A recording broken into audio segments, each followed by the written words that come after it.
Kocha mkuu wa Simba Sport Club Steven Baka anatajwa kumtaka mshambuliaji wa kimataifa wa Namibia Peter Shalulile ambaye kwa sasa ni mchezaji huru baada ya kumalizana mkataba wake na Mamelodi Sundowns. Taarifa zinaeleza kuwa kilichobaki ni uongozi wa wekundu wa Msimbazi kukamilisha mazungumzo na kambi ya mchezaji huyo ili kuona kama makubaliano yataenda sawa ili kuelekea msimu wa 2026-2027. Hata hivyo, Simba haipo peke yake katika mbio za kuwania saini ya mshambuliaji huyo. Klabu ya Hard Rock FC ya Zimbabwe nayo inatajwa kuwa ni sehemu ya harakati za muda mrefu za kumshawishi Peter Shalulile kujiunga na timu hiyo. Imekuwa ikifanya usajili mkubwa sana katika dirisha hili kubwa la usajili. Dhamira ya kujenga kikosi kwenye ushindani mkubwa, huku mshambuliaji Prince Mpumelelo Dube akiwa ni sehemu ya kikosi hicho cha Hard Rock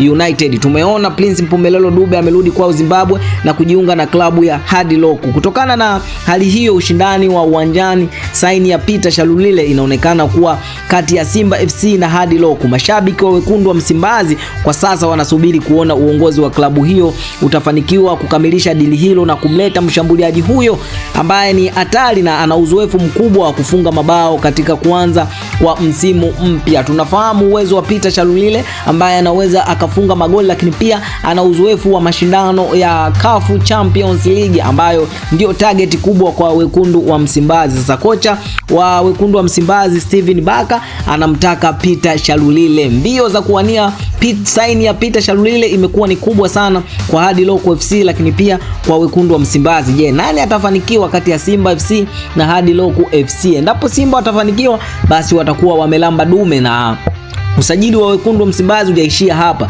Wakitoka kwa Peter Shalulile, je, wanahamia kwa nani? Tetesi zote za usajili utazipata hapa Tubone Media. Hakikisha umesubscribe na kubonyeza alama ya kengele. Kwa kufanya hivyo, utakuwa umejiunga na familia hii ya michezo na burudani. Mimi ni Tubone Media, hadi wakati mwingine. Bye bye.